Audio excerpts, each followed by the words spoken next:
Hi, I'm Russ Klein, CEO of the American Marketing Association, here in Atlanta at the AMA Symposium for Marketers in Higher Education, our 30th year at this event. And with me is Stephanie Miller, Senior Vice President in charge of strategic partnerships in marketing for Coca-Cola, one of the world's great brands, and Stephanie, one of the proven leaders in the industry. Welcome, Stephanie. Thank you. Thank you for the kind introduction. Absolutely. Stephanie, I first wanted to talk about the concept of brands, given that Coca-Cola is absolutely one of the foremost brands in the world. I always think, as a student and even teacher of marketing, that a brand is the story plus the experience.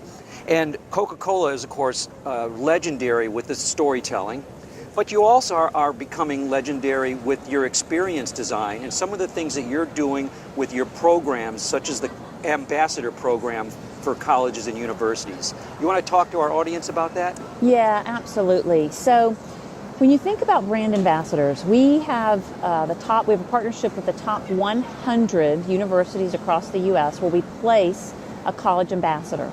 And their sole focus is to create a voice, to create emotional experiences. So the experiences are one thing, but it's how you create an emotional experience and how you're very relevant in those experiences. So it's not, just a pop-up without the thought, but it could be something that helps people get to know each other in the first couple of weeks of coming to the school. It could be something where it's highly stressful during finals, and you need just a moment to laugh, a moment to get together and take just a little break. And so we've created lots of, and in that particular case, we actually created little rooms where they go in, and they're literally like little tiny rooms that they go in and have little breaks to create kind of some brevity and some fun. And so with the college campus ambassadors, the whole focus there is we bring them into Atlanta, we train them for 3 days, we have a conversation. So this isn't just about us telling them about the company. It's as much as about us learning what's important to them, because they represent students across the top 100 colleges and universities. And through that conversation, we start to understand what's important to them socially.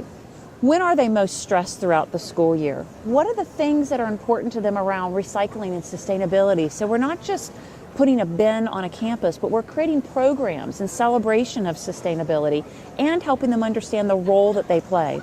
And so from a social standpoint, we give them a lot of training, because today's, pretty much everybody, including myself, people get their information socially. And whether it's in bites or nuggets or little tiny fragments of sections, it's really important to understand how you build content to connect with people emotionally in the time period that they're willing to allocate. And then we measure. We measure what type of engagement are we getting from them, and then they have learning sessions where they all come together once a month and they learn from each other what's working and what's not working. So we're always continuing to share and build their capabilities by connecting them throughout the year.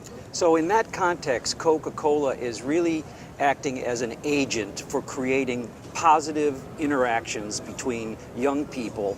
And I know from your culture that Coca-Cola considers itself a stubbornly optimistic brand and organization, despite the sometimes negativity that persists around us in our culture and in society. What does that mean from a marketing point of view to be stubbornly optimistic as a brand? So I think when you live in a world like ours, or even going back to 1955 with the ad that I showed, the new content with Mary Alexander in the context of Rosa Parks during that same year, I think the stubbornly optimistic really comes to, you're not going to let the social nuances, the social chatter define the vision of what the world could be. And I think when you're always focused on what is the right voice, what can the world be, how can we be stronger together through unification, that becomes the stubbornly optimistic. And not letting yourself get swayed by one side or the other, but always holding it up as a way for people to be able to unify. Doing what a great brand does, which is you don't let things happen to you, you create your own future and create the future for others. Well, I think you want to have a voice in it, because the future, it's interesting depending on who you talk to. The outlook for the future is different depending on who you talk to, and the perspective on the past is different depending on who you talk to. And so I think for Coke, it's being consistently optimistic in that view and understanding that as a company that does business in over 200 countries around the world, the voice, the tone, the role that we play needs to be around the unification and the uplifting of the emotion. It's fascinating. So where does that disposition manifest in other strategic partnerships for Coca-Cola? Yeah, so within my group, my team manages our relationships with theaters, with studios as an offset of the relationship with the theaters, theme parks, hotels, airlines, cruise lines, the ski channel, and then the top 400 colleges and universities. And every channel is very different. So understanding the consumer and understanding the business is really critical. We don't ever like to call ourselves, at least in my team, we never say that we're beverage partners, we're business partners.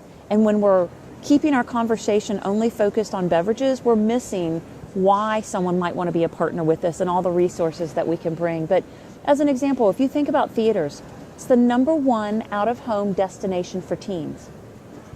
And they go there to be entertained, to laugh, to spend time with their friends. And that's so important in today's social environment, as we were talking about, where content on the web isn't always so uplifting. So it's a time for them to escape from those realities. And it creates memorable moments because it's a safe place for them to be able to go, to be with their friends, and they're indoctrinating themselves into pop culture. They're becoming a part of the culture through the movie and the content. And so understanding the why and the who is very important. We shift to theme parks. Two different types of theme parks. You have a destination park, which could be something in Orlando, which oftentimes is with your family. It could, for some, be a once-in-a-lifetime experience. And so the memories that you have and the emotion that evokes is critical to be associated with our brands. And for me, one of my favorite memories is actually driving to Orlando with my grandmother, who I was very close to, having a Coca-Cola in the back seat, no seatbelt, lying down. And my favorite ride to this day at Disney is It's a Small World. And it's not because it gives me the thrills that I love, because I'm a roller coaster girl. It's because my grandmother and I rode It's a Small World. And so connecting as part of that emotion is what makes the brand be not only optimistic for you in that moment, but continues to build on that emotional connection in the future. And then you have the more the local ones, the Six Flags, the Cedar Fairs, the Hershens, that are very much about drawing in from about a 100-mile radius, and they become kind of a multi-season play, again with your friends, but the experience can be very different. And so understanding the consumer and the usage of those assets is really important to us. I've watched the Coke brand as a professional for decades now, and it's been really great to see the evolution of Coke's ongoing commitment to people, to humankind, and how the brand uses its unique position at the nexus of relationships and experiences to make a positive social impact, as you are now with programs like the ones you've described. What kinds of tips would you give to marketers in the higher ed space to advance their particular objectives with respect to branding around colleges and universities and experience design?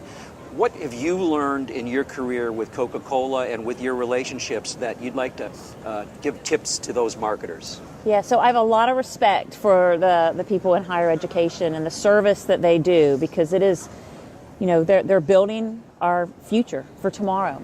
One thing I would say is it's really understanding about how consumers, or not consumers, in this case students, are digesting information.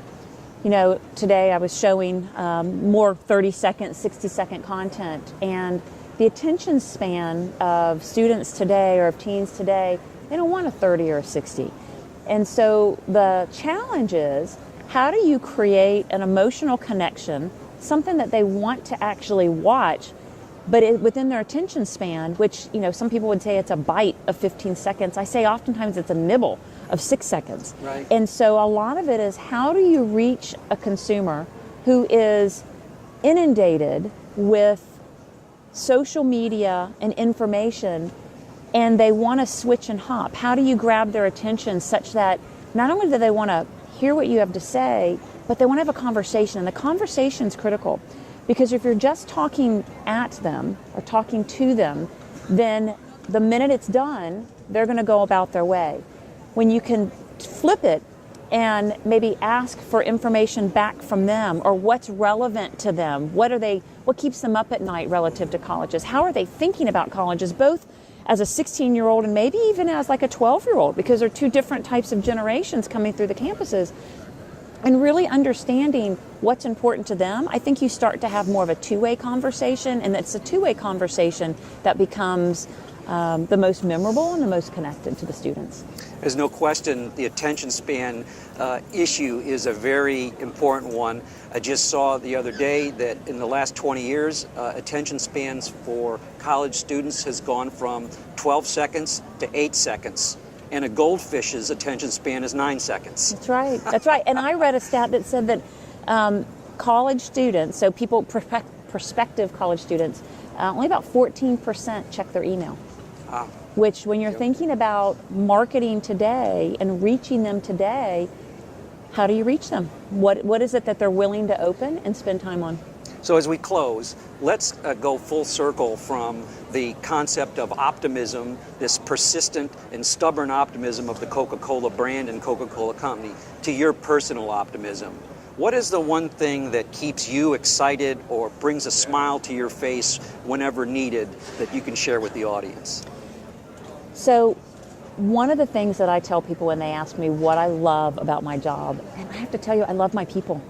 I work with the most amazing team, the most amazing team. And it doesn't matter if I have a bad day. It doesn't matter if something's not going well. I have an entire team that I can call on, and they'll bring a smile to my face. They're some of the smartest, the most collaborative, very focused on team success, not on individual success. And when you work with a group of people that are focused equally on your success as they are their success, you really can get through any situation. And I feel like I'm probably the most fortunate in working at Coke for working with the team that I have. Terrific.